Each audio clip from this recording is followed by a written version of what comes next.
Welcome again on this lovely Friday afternoon. I really do appreciate all of you making the time to join us today to have a very important conversation and a Tri-County economic update from our wonderful leaders in our region, our county administrative officers.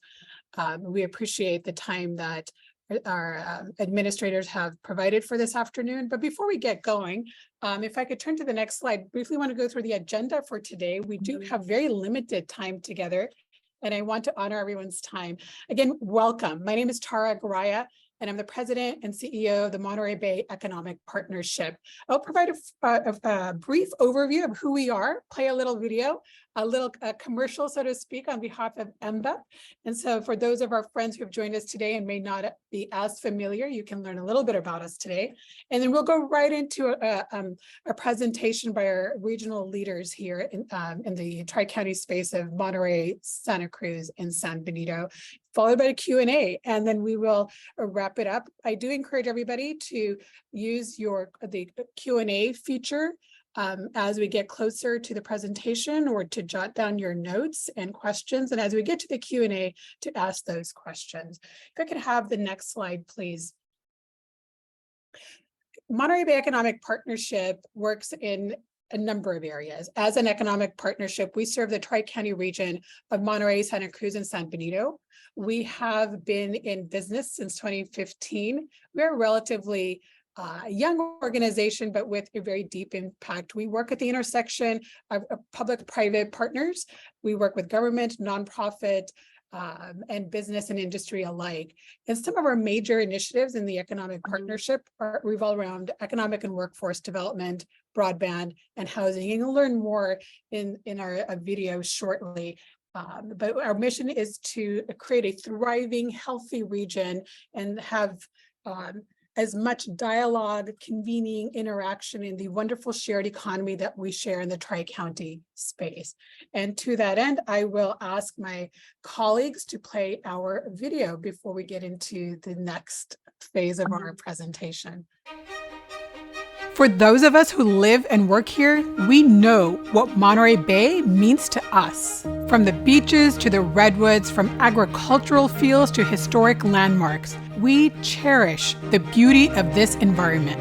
However, we know that it takes more than appreciation to live and thrive in this region. It takes vision. We envision prosperity for all who live and work in the Santa Cruz, San Benito, and Monterey counties.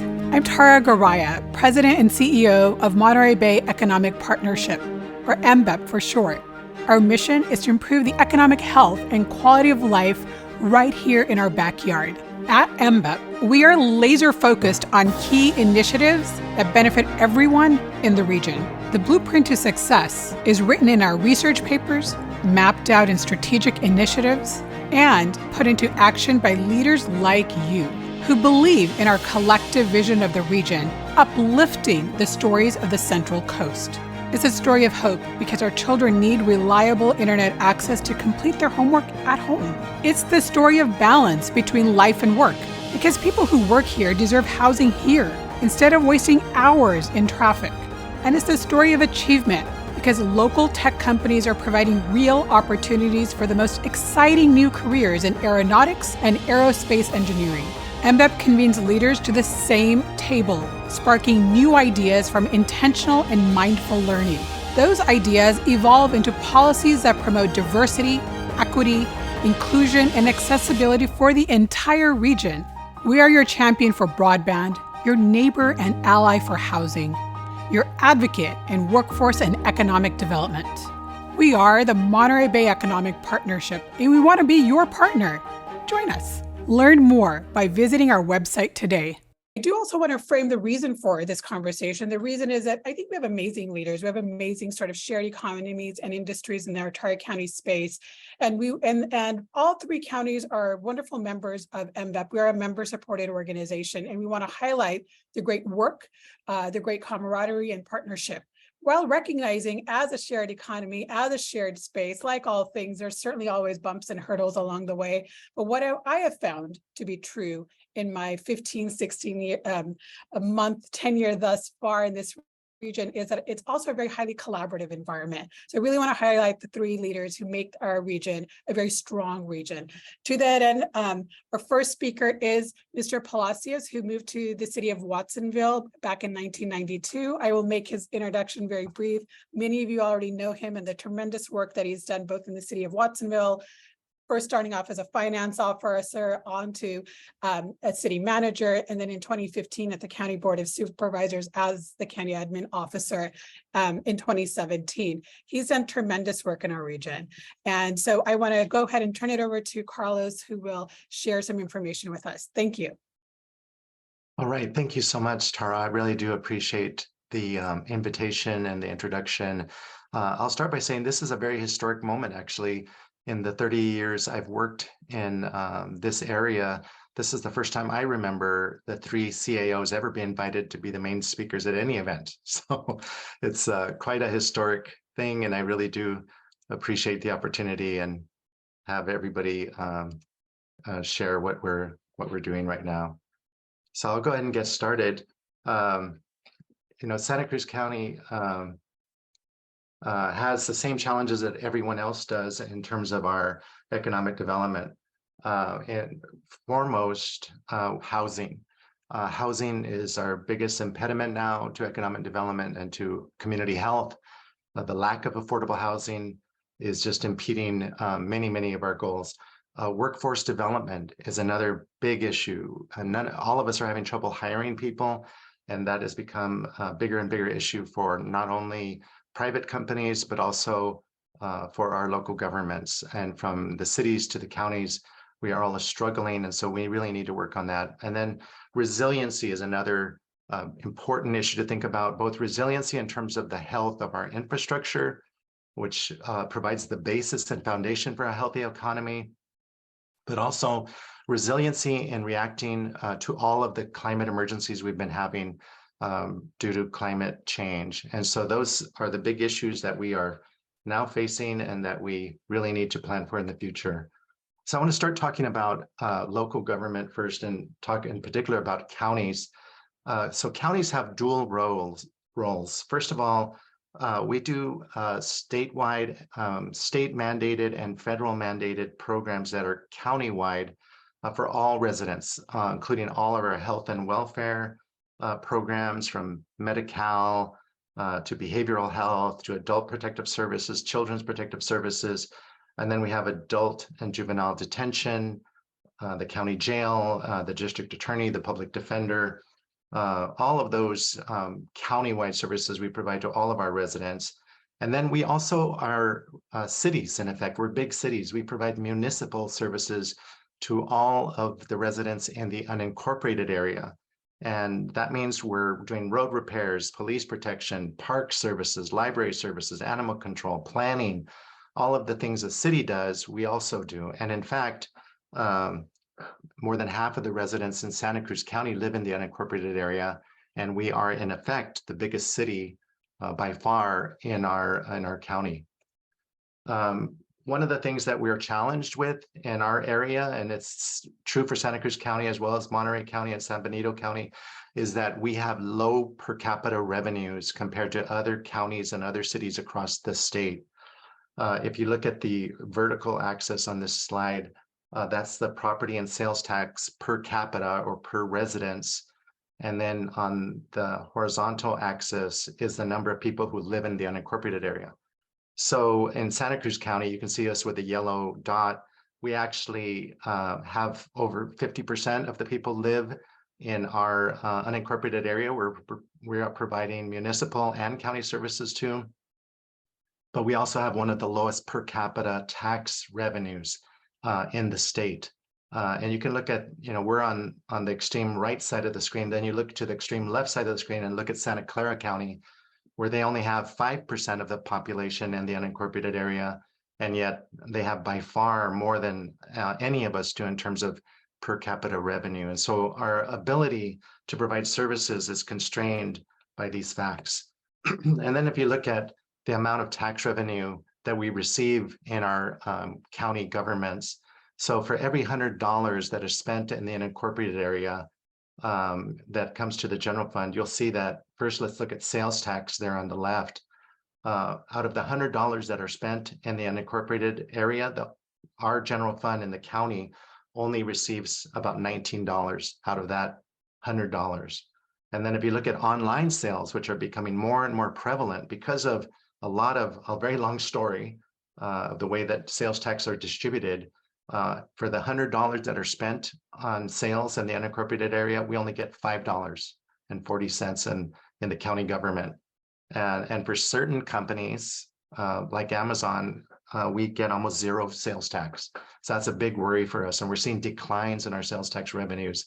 And then if you look at property tax, for that $100 of property tax that are paid, but our residents pay, we in county government only receive $13. So again, just another constraint in our ability to provide services and meet all the needs that the community has. So I want to talk about some of the exciting things we are doing in Santa Cruz County, despite the challenges that we are faced with. First of all, we are making a big move towards expanding services in South County and the Watsonville area. Over half of the people who receive county services live in the South County area, yet we haven't had the same infrastructure to serve them in the past. So we recently bought the former West Marine building at 500 Westridge. It's 121,000 square feet. We're in the process of remodeling it, and we are consolidating 5 separate leases that we had all over the city, and we're moving them to this one building. So we will be able to provide better services and more convenient services to the public once this center opens. It will be open in about a year from now.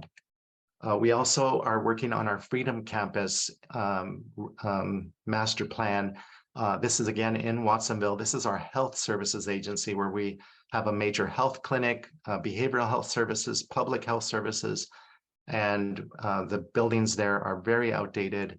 And so we are doing a plan to renovate and improve that health services campus. It's a 10-acre site, and we have a lot of opportunity to do great things there. And we're in the process of finalizing our plans for a new building at that address.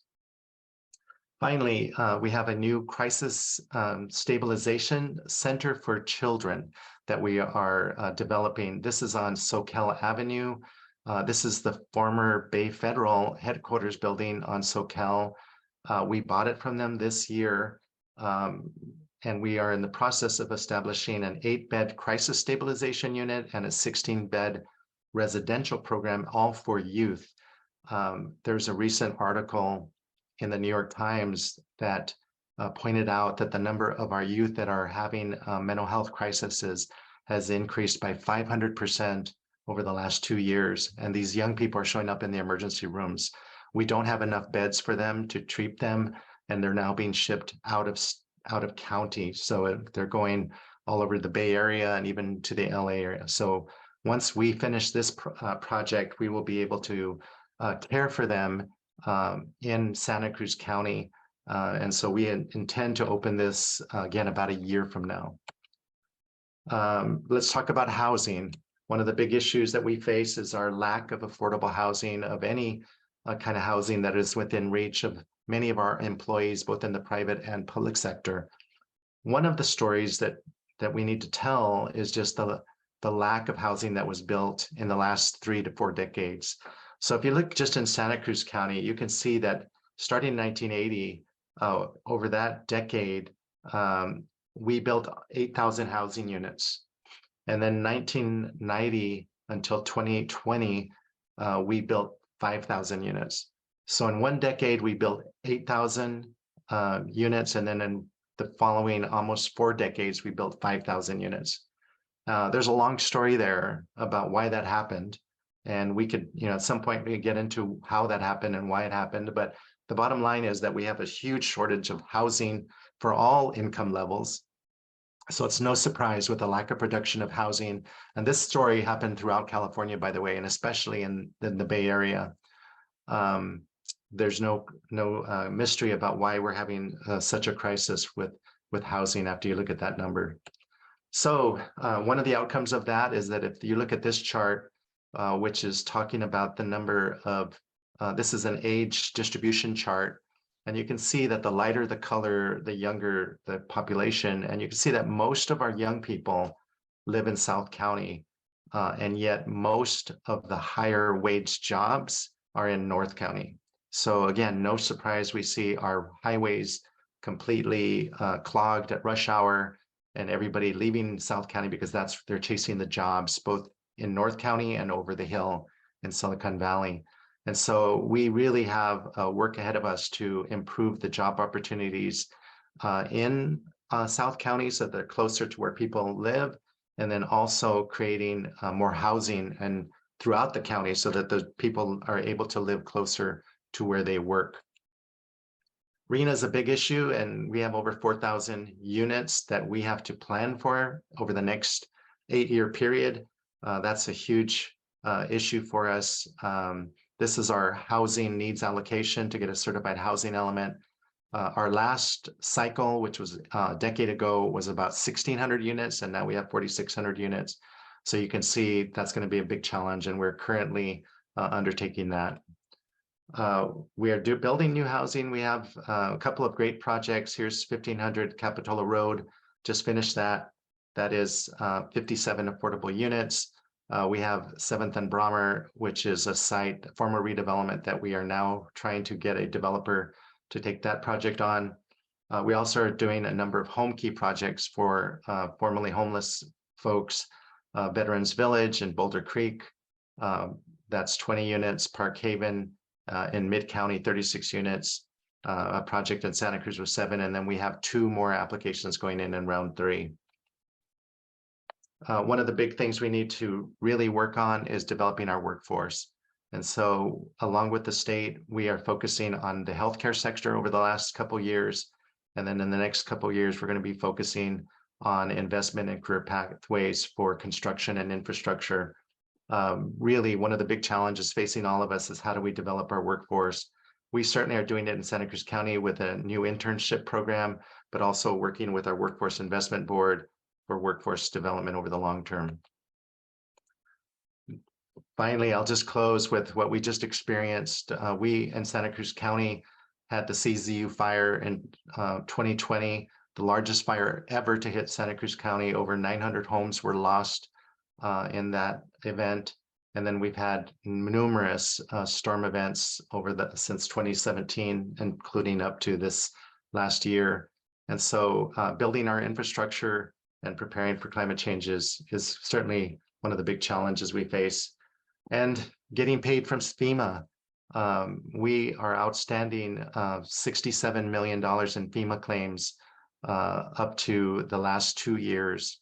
And you can see that some of our claims date, we have $25 million in claims that we submitted over 2 years that we have not seen yet. A total of $67 million that we spent on responding to emergencies that have not been reimbursed yet by the federal government. So that's another big challenge ahead of us. And this is what we just experienced in 2023. We think there's probably about 92 million plus countywide in damages that happened just from this one winter that we just went through. So very much challenges ahead, and we're going to have to just try and figure out how we adapt to the changing climate. With that, I'll go ahead and stop my presentation, and I'll turn it back to Tara. And thank you very much for the opportunity to present with you today. Thank you, Carlos. And we will hold all the questions until the very end, after all of the CAOs have presented. I did not realize that this was a historic moment with all 3 CAOs. So thank you, Carlos, for sharing that. I know the 3 of you work very closely, and you, as you highlighted, with all of the storms and the climate volatility we face in the Tri-County space, most recently and then historically. So I know what happens behind the scenes with the government interaction and cooperation, but it's good to know that you're all sharing the stage here on the MVEP virtual stage. So thank you for making that time. And I am now going to switch over to CAO of San Benito, Ray Espinosa, who will share some information. He has been at the helm of San Benito, I believe, since 2012, and he serves the county of San Benito.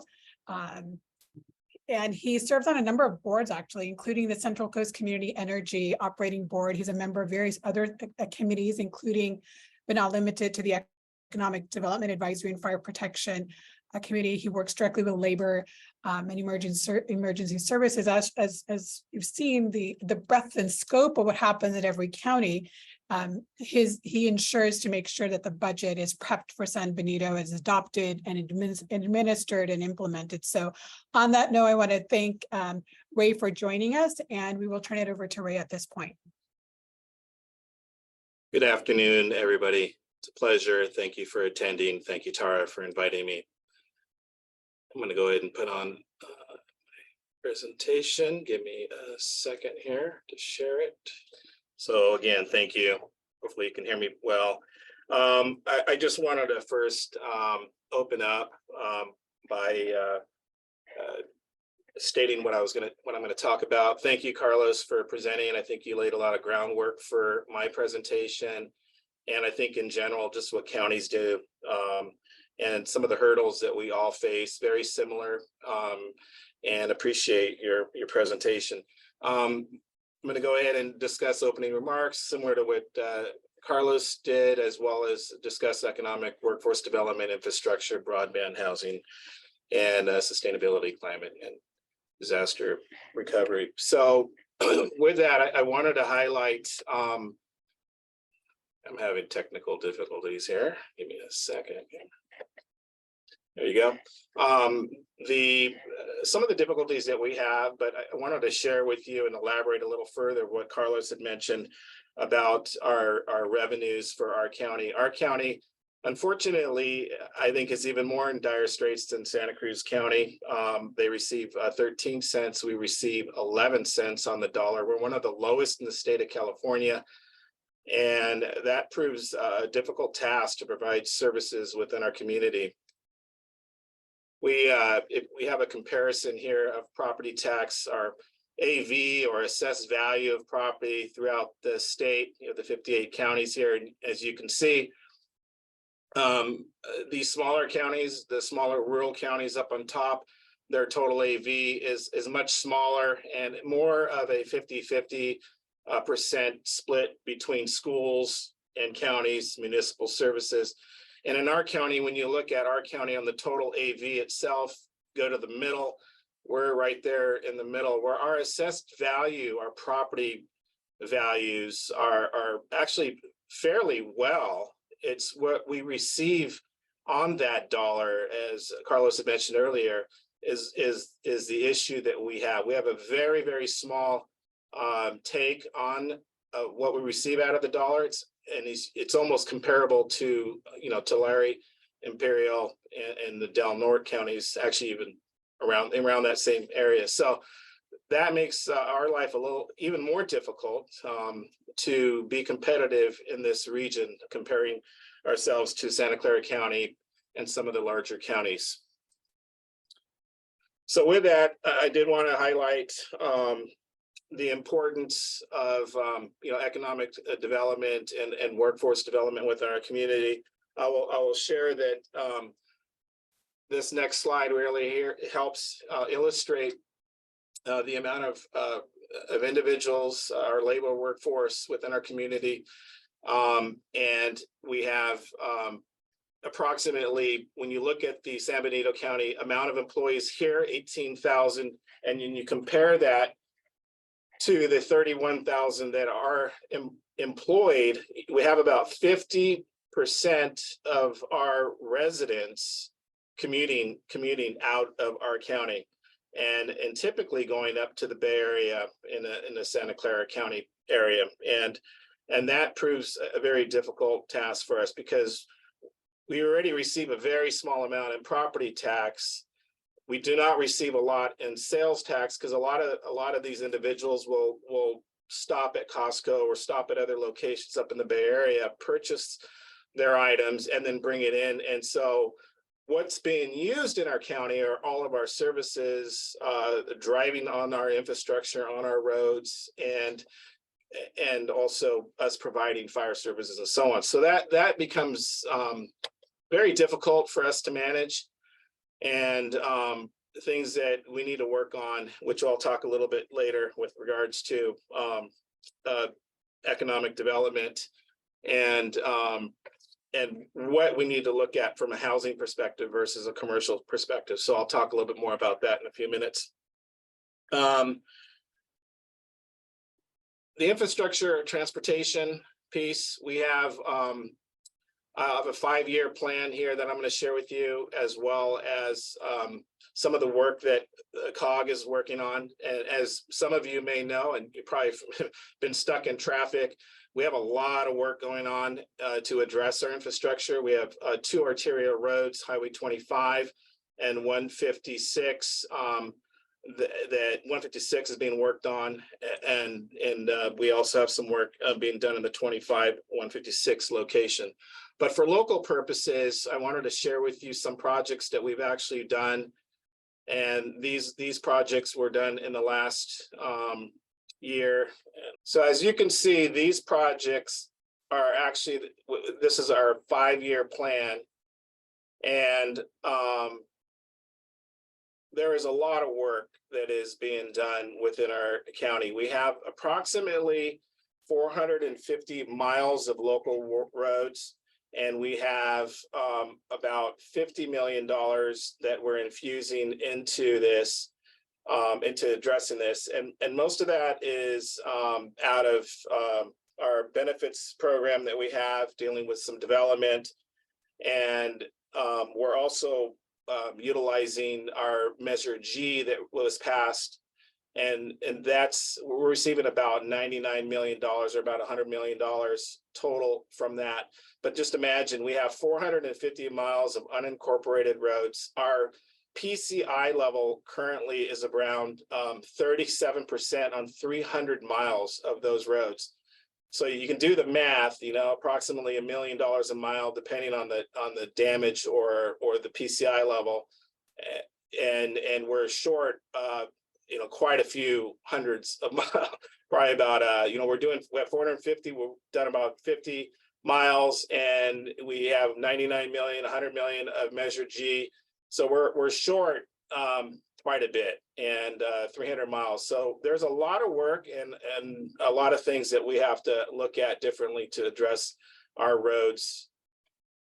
But there are roads that are going to be worked on, and some of you have maybe taken, you know, Salinas Road when there's traffic on 101 to cut across to Monterey County. We're going to be working on that road, and hopefully we'll have that done by 2026. Along with some of the other roads, so San Juan Canyon Road that goes up to Fremont's Peak, and some of these other roads. A really important road that we're working on is Fairview and Fallon. We're going to be doing a traffic stop there, just because of the importance of from a safety perspective. Let me get through this slide.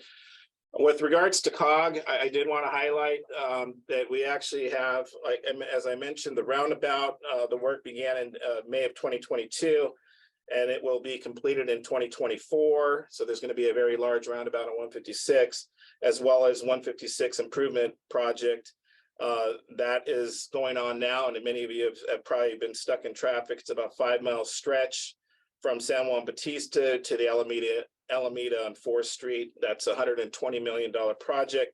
That work started in September 2022 and will conclude in 2025. Measure G, as I mentioned, there's an allocation of about $241 million that's going to be specific, that's going to be ran from COG, that's going to address Highway 25 and the expressway conversion. And that work, the route was actually adopted and approved in 2016, and the environmental works got started in 2021 and will continue to 2025. So as soon as that work is done, we'll start moving forward through COG to build that expressway and address that. But they will be providing design concepts and have public input after 2025.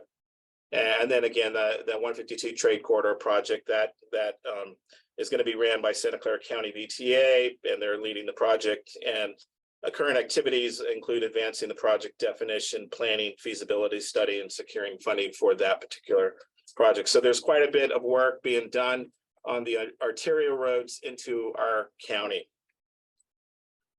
Looking at broadband, and I know there's been an emphasis on addressing that. Our county has put together our own fiber network to interconnect our offices. We about 12, 13 years ago moved forward with a directional board fiber network, and that interconnects the county agencies as well as the cities.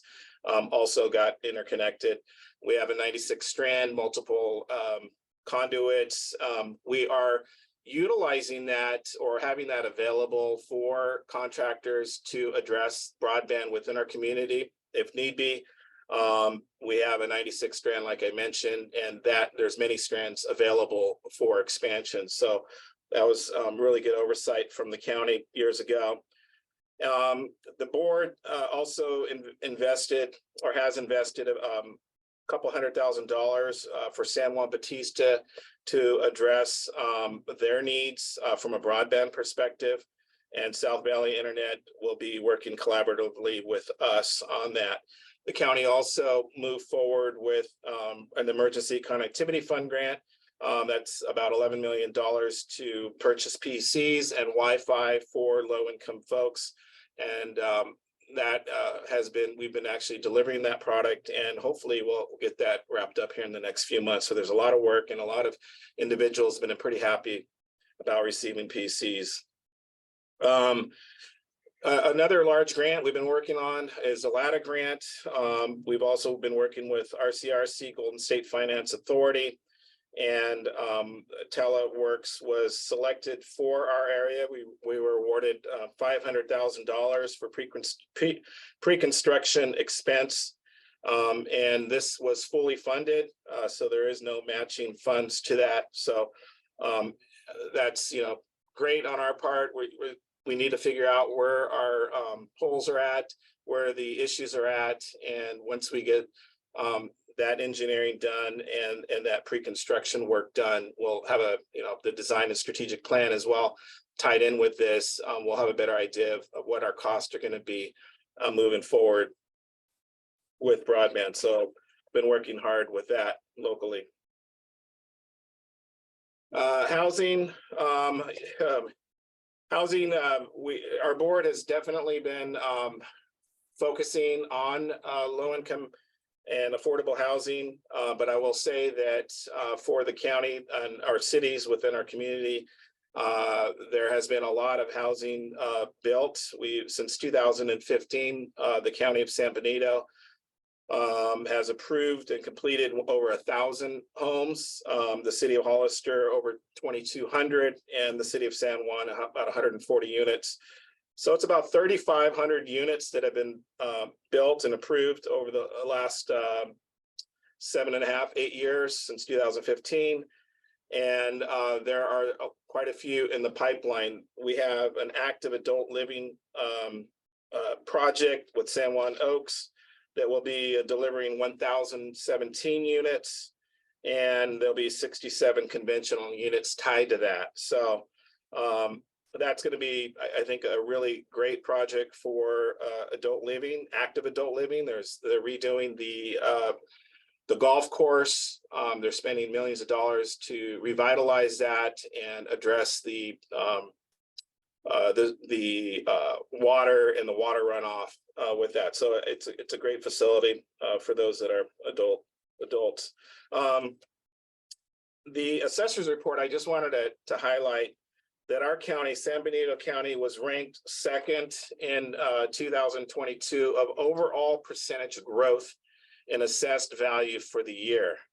So I just want to highlight that we were second overall in the entire state for all counties for the net roll increase by 11.3%. So it definitely reflects the growth that I just mentioned, as well as the turnover of houses and people purchasing housing. So I know that there, in our local region, Santa Cruz, Monterey, Santa Clara,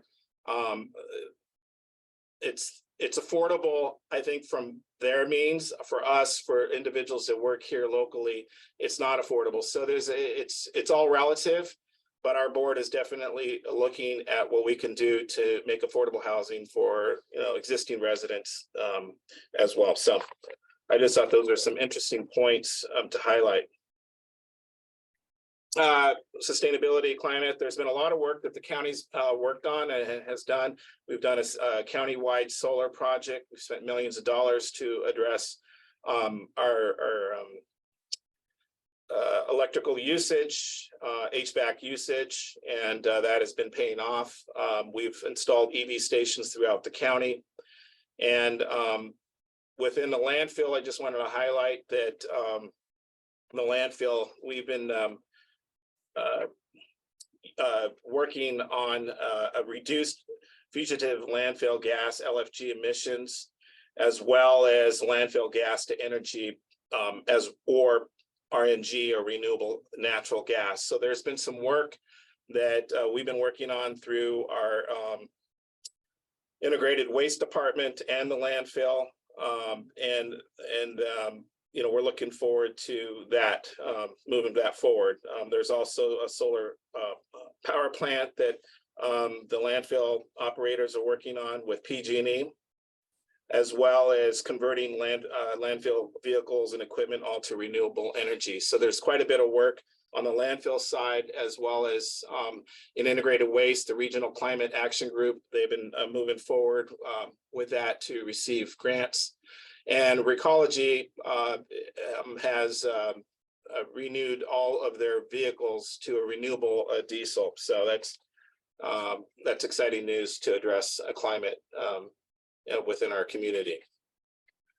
The disaster recovery efforts, as all of us, I think the Tri-County, we were all affected by the floods.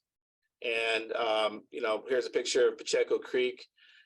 San Juan got hit pretty bad as well. And we've had a lot of individuals that were displaced, and our county offices, I have to say, did an amazing job to address these displaced people and really assisted folks in need. I have to thank the Health and Human Services Department, OES, our RMA, our Public Works Office, doing an amazing job and continue to do an amazing job. I will say that the board, we've had special meetings during this time. We moved forward with purchasing trailers at our migrant camp. We had some spaces available. So what we decided to do is use our funds and just immediately go buy some and place them there, get the utilities connected, and move those individuals and the individuals that were displaced into those trailers. So we purchased 11, we reallocated 5 others, so it's 16, along with some of the other ones that we had there at the migrant camp. So that was, you know, I think a great effort in addressing those needs. We also activated our Pacheco Pass Water District, which was defunct. That region, you know, they need to take more of an initiative. The residents within that community, it's private land. And so the county worked closely with them to reactivate that, and also to assist them in moving forward with grants and other things and getting FEMA reimbursed. So to address those creeks and reservoirs, the creeks. In January, we were approved for public assistance, but not IA. And in February, March, public assistance was approved, as well as IA, individual assistance. And FEMA, CAOs, state agencies have been down at our county for the last 30 days to assist residents. The state just left. The feds are staying till next week, but there's been some great work done. $40,000 were available for just a grant for those through USDA, as well as $40,000 for a loan program through USDA.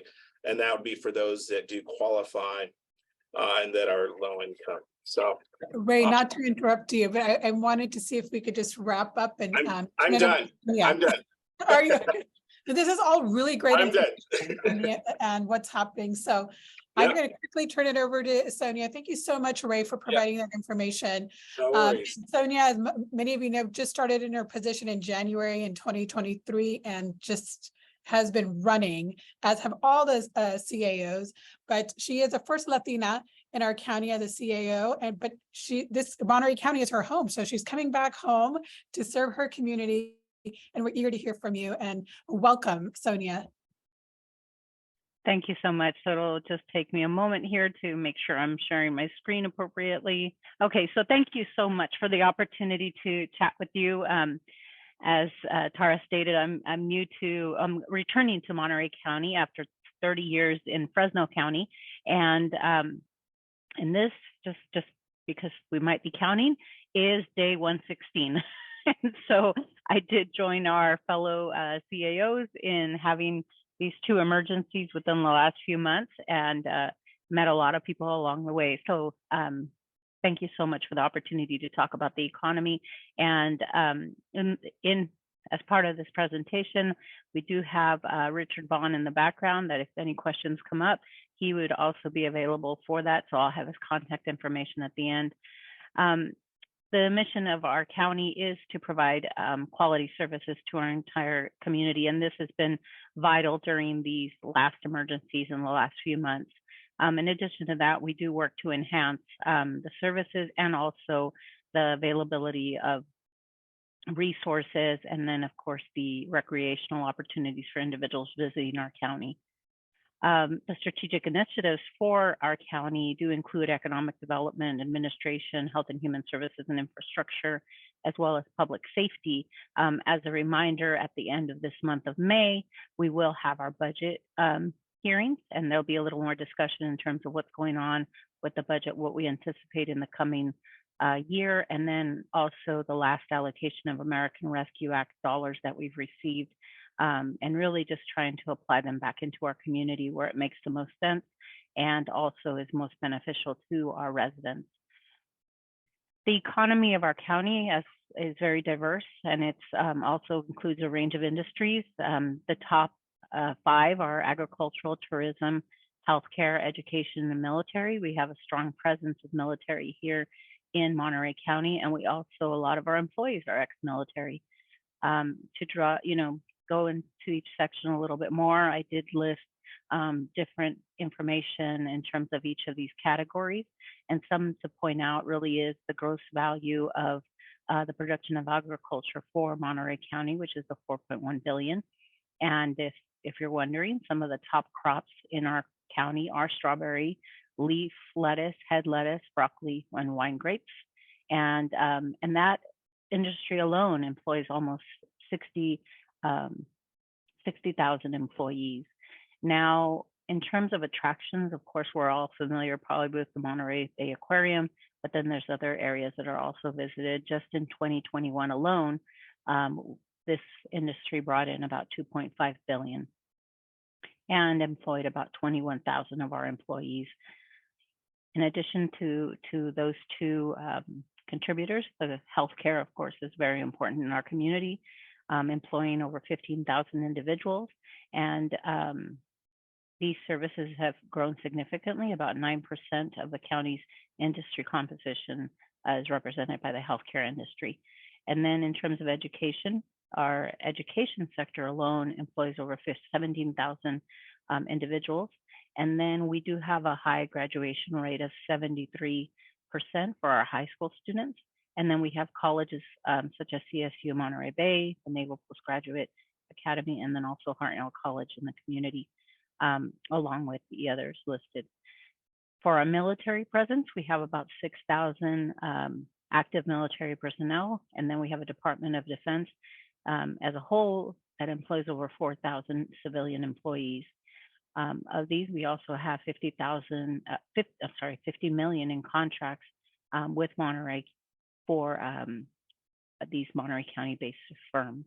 And then in total, military-related employment, we're talking about 18,000 individuals in our county.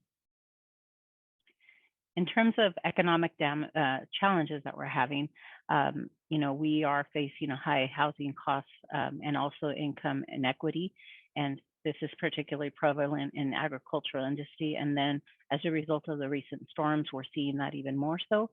Some of the things that are being in place, or some of the efforts that are being applied, are, some construction that's underway through our friends at Chispa. And this is the first would be for 66 apartments located at Ord Avenue in East Garrison, which is a subdivision in unincorporated Monterey County. And it's anticipated that the 60% of the adjusted median income of the county will be dedicated to, it will be for individuals earning under 60% of the adjusted median income, and then also households that are in the agricultural industry. The Dunes is an apartment complex, low-income housing as well, and it'll be comprised of 9 buildings with 2- and 3-story units. And there's a community center as well, anticipated with 100,000 square feet of space. And then we have farmer employer housing. This is perhaps our largest growth in terms of efforts to address housing challenges. And there's multiple sites located from King City to unincorporated areas within the county, and then the city of Greenfield, each serving a significant amount of residents. And I've listed for each the number of units, and then also the anticipated residents that will be served. And I do realize that we missed the number for Fresh Harvest, but essentially it does serve the 364 residents in the city of King City, which is, again, smaller community, but this type of housing will make a huge impact for the farm workers in that community. And then just want to highlight that staffing challenges continue to be a significant issue, not just for the county, but also across the county. We're hearing also from our partners at the hospitals that retention and recruitment has been a challenge. But also, in addition to the challenge of trying to bring people in, is also the availability of housing and what potentially workforce housing will look like in the future.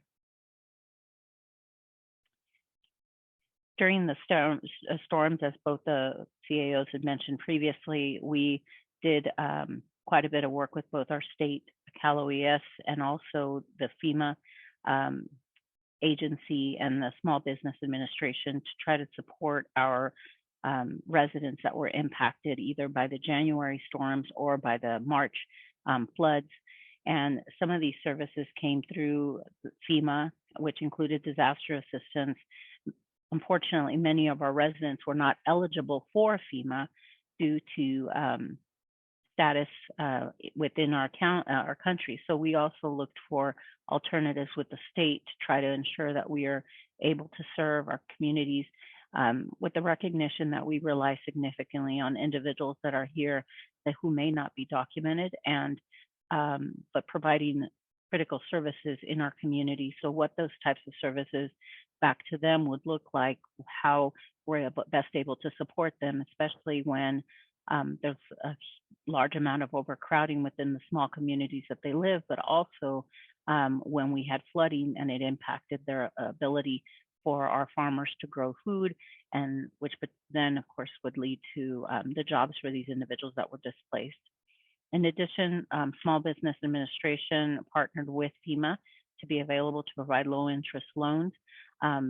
They came in January and then came back in March. Some of the feedback that we were receiving was that it was going to be difficult because many of our people, of course, had already engaged in loans due to the January storms, and were again facing additional losses, and again having to strategize what potential assistance would look like if homeowners and businesses were not able to acquire additional loans. And the United States Department of Agriculture actually provided assistance as well in the form of crop insurance, emergency conservation programs, or farm loans, but also made dollars readily available directly to the individuals that were displaced or needed additional economic support. Dollars were made available through our community-based organizations. What this type of assistance looks like today, we do still continue to have a disaster assistance center at the Pajaro Park, and we are beginning to transition individuals from emergency housing into longer-term housing, with the hope to then be able to connect them back to the communities they're from. And then we're targeting response for our homeless population, as well as addressing road repair and debris removal. And much of the work that we've done in response to the emergencies has been in coordination and collaboration with our county to the north, which is Santa Cruz County, and then in discussions with all of our county administrative officers, as most of us have gone through something significant as a result of these storms.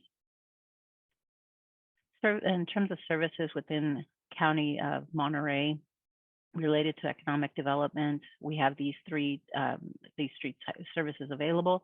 Some focus on unincorporated areas and underserved areas, but then we also have a funding mechanism through our loan program to assist startups and small businesses unable to secure funding, and then also providing services to businesses such as site selection assistance, project facilitation, and then one-on-one business assistance. And I do realize we're short on time, so let me, and actually we're really close here. So overall, the County of Monterey's economy is diverse, dynamic, and poised for continued growth and development for years to come. For additional questions that you may have, I am including both my email and also Richard Vaughn's email, as he is our Economic Development Manager for the County of Monterey. Thank you. Thank you, Sonia, Ray, and Carlos. And you're absolutely right. I think there was a lot of information to share, very rich and amazing. And I want to thank you all for taking this afternoon to share it with us. Unfortunately, it looks like we're running out of time here. And I do want to honor everyone's time. If there was one thing you would like everyone to sort of walk away from our chat today or the information you've shared, what would that be? And how can folks plug in to assist or increase their understanding as they think about the county and the county structures? And maybe I'll start with you, Sonia, and then we'll just go around quickly. What should they walk away with, or how can they help? You know, one of the things that's been really important is really the collaboration between our three counties and really counties across the state in terms of how we are able to engage with our community and then capture those ideas directly from the community. As individuals are responding to emergencies, we obviously are very focused on the response, very focused on the emergency at hand. But as folks out in the community and watching as we are responding, to also provide some of that information that we may not be grasping at the time, but so important for us to be able to hear directly from our community where we could pivot and where we could best serve, where again, we're addressing the emergency, but then when we have an opportunity to look up to actually receive that feedback and be able to respond accordingly. Ray. Yeah, you know, I think, you know, with this local emergency we just recently had with the rains and the weather, I think it's amplified our issues, our road issues even more, because that's increased the damage within our roads. And one of the things I would, if I had anything to share with anyone, is just, you know, be mindful that we have limited funds to address some of those matters. And the way county government works is that we have funding mechanisms and we can only use certain funds for certain things. We can't just grab all the money and put it to roads.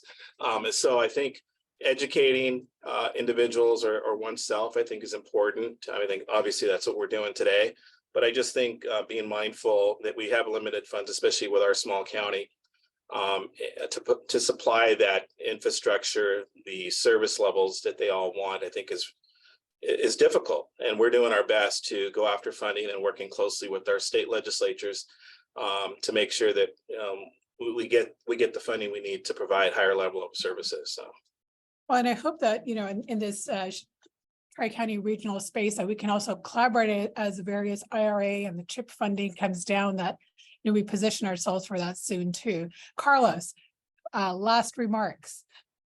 Yeah, I would emphasize that I think we're at a unique moment where all of our jurisdictions are planning for a lot of housing over the next decade. And for the first time, I'm feeling actually a lot of hope that there's a lot of momentum and a lot of public support, I think, for building more housing that's more aligned with smart growth and within our cities. So anyway, I think that's a good thing. But then the other big challenge we're facing is our workforce development. And we've got to work together regionally, and we've got to work together with our educational institutions, with our private sector partners, because I think that's the crisis we're facing right now that's ongoing, is just being able to find qualified workers and enough workers. And it's not only in the cities, but the counties, but in all our local businesses as well. So I think that's a very important thing to emphasize. Absolutely agreed. I think we should get the band together again, probably soon in the next quarter. I think this is very helpful. I think it is also learning for me that we should spend more time and having more salient conversation. I know that many folks had questions. We will curate them and send them back your way, and we can share that information. To the audience here on a Friday afternoon, thank you for participating. Thank you for attending. Sonia, Ray, and Carlos, I appreciate your time, your energy, and commitment to our shared economy and creating a thriving and healthy one, and working together to that end. Just a few reminders and notes. May 25th, we have our annual economic outlook occurring with Dr. Thornburg, and we do encourage everybody to register for that. It is free to our member organizations with a nominal fee to our non-members. So please do look for that. We've talked a lot about housing. Also on May 25th, we hope to release our updated housing white paper. Many of you will know that back in 2018, we were able to we did issue the first one, so we're hoping to provide an updated one that speaks more saliently to the RENA goals. And last but not least, on June 2nd, we do have the Digital Equity State Workshop. And what that means, the state of California and the number of departments will be out at CSUNB to hear directly from the communities. And given our rural nature, what is it that we need? What is working, not working? And as they position themselves to federal resourcing down the pike, how can we as a community make sure that we're positioned and people know our needs? So thank you again, everybody, for participating. For more information, please do hop on our website, and we hope to see you soon in the very near future. Thank you.